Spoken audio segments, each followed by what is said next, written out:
Hi LCS students, it's Mrs. Peterson here.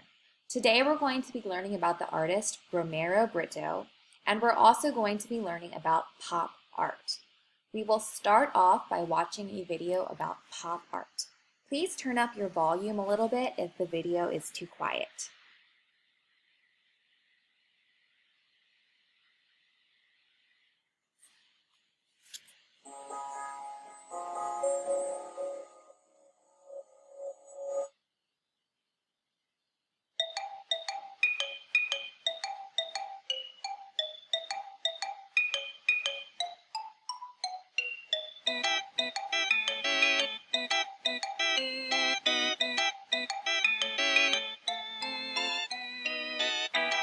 Hi, I'm Ellie, and these are four of my favourite things.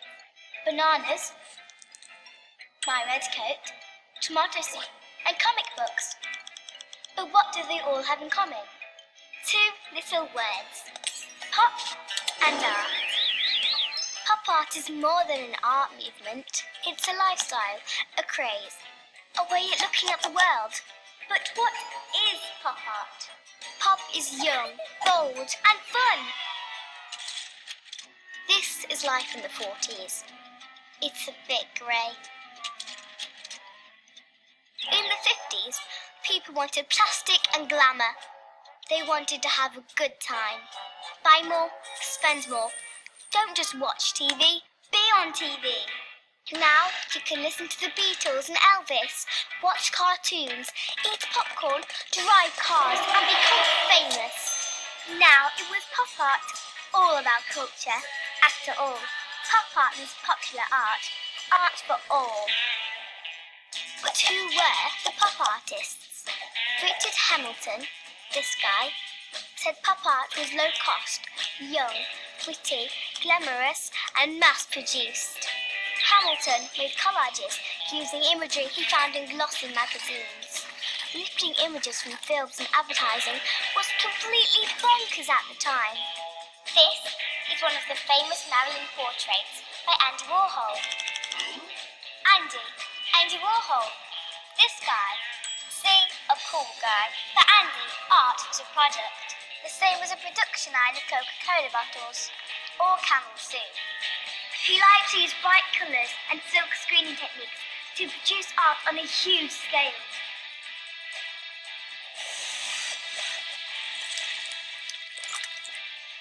Pretty clever, I'd say. Pop art was revolutionary! Pop artists were competitive. Who could do what first? Warhol had his advertising. Liechtenstein had his comic books. Pelosi had his collage. And Minnie Mouse. Wait, let's go back to Liechtenstein. He used Band-Aid dots to make his artwork look like comics, like the ones you get in newspapers. Female artists were also rocking the pop art trend. This is The Only Blonde in the World by English painter Pauline Botti. Pauline added fun into her art and was a bit of a rebel. Girl power, Pauline. Pop art came out of the gallery too. Nicola L. took this big red coat around the world to get people to get involved with her performance. This made a real pop crowd, not the celebrity faces in other forms of pop art. Pop art can also be found all over the world. In Iran, Parviz Tanavoli was a sculptor and painter. Like other pop artists, he made his art out of things that looked like they could be thrown away.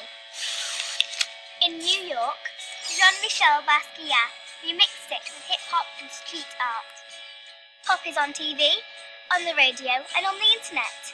Like right now. Does that mean I'm pop art? Well, there's one thing Andy Warhol and I can agree on. I don't know where the artificial stops and the real starts.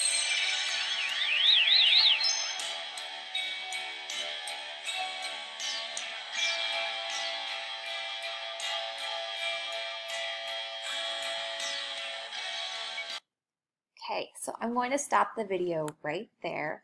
That was just a little introduction to pop art, which is short for popular art. So pop artists are using bright colors to draw things that are popular. Now we're going to be watching a video about Romero Britto.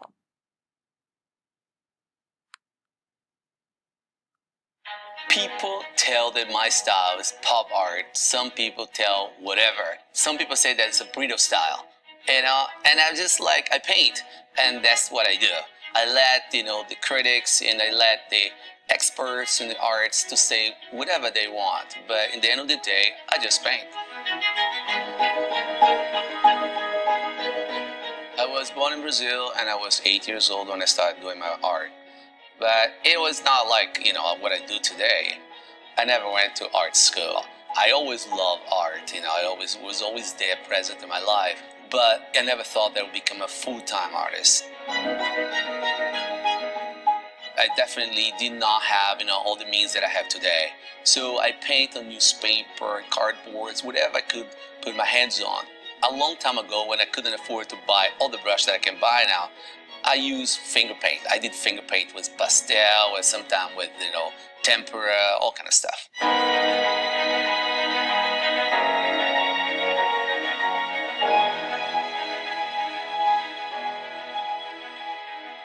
I love the idea of working with a lot of organizations, companies, corporations that they use art to reach out people, from Mattel, Hasbro, Absolut Vodka, Evian, Coca-Cola, Disney, to companies across the world in Asia that use so many different ways to reach out people. Always very interesting in ways of expressing myself. 그냥 커피 말고 앗한 커피를 마셔봐. GS25와 로메로 브리토의 앗한 콜라보레이션. 커피가 앗한데? 지금 GS25에서 만나세요. My color palette is being something that I've been developed for years.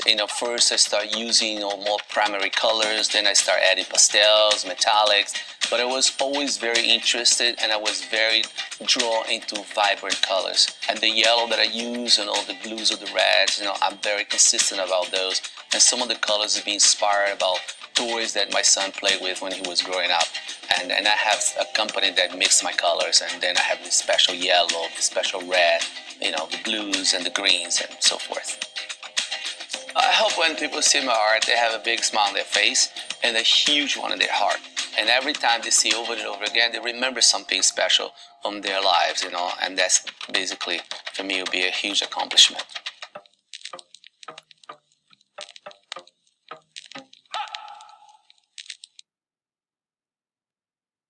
So I'm going to stop that video right there. That was just a little introduction to Romero Britto.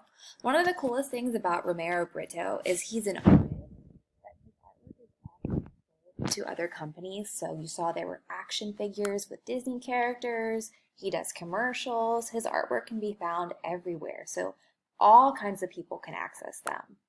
So here's just a picture with some of his artwork that he created.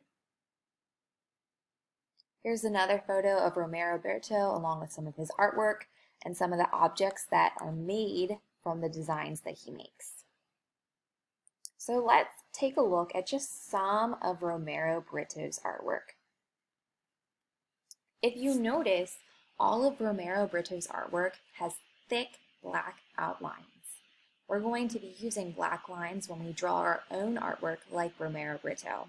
He also uses lots of patterns, which are lines or shapes that repeat. What patterns do you see in this picture?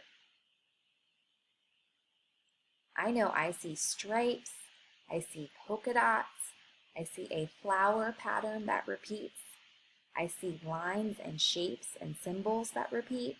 So Romero Britto once again uses thick black lines, and he uses lots of pattern. What you'll also notice if you look at the big heart in the middle, if there is a black line going through the heart, the color or the pattern changes. So when I look at that heart, the one part of the heart has orange flowers, then there's a line going down the middle, then I see stripes that are red and pink, then there's another line going through that big heart and it's just solid orange color. Here are some more of Romero Britto's artwork. This one is of an apple. Once again, I can see lots of thick black lines. I can see different patterns like stripes, like polka dots, like flowers. And also, if I look at that apple right in the middle, I can see that there are a couple of lines dividing up the apple. So one part of the apple is red, one part of the apple is yellow, and one part of the apple has green polka dots. Once again, another example of Romero Britto's drawing of a cat. This one is filled with many, many, many different patterns on the cat. This is a picture that Romero Britto made of a cow with horns. When you look at this picture, you can see that although all the grass is green, the grass has all different patterns on top of it. The cow, once again, is divided into all different colors and patterns.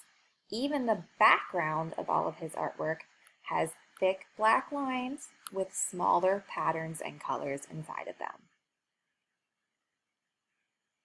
And here is a picture that he made of a bowl of fish. Once again, you kind of see the same elements, the same designs repeating over and over again. I see the flower pattern, I see the polka dots and the stripes, and I see lots of bright colors.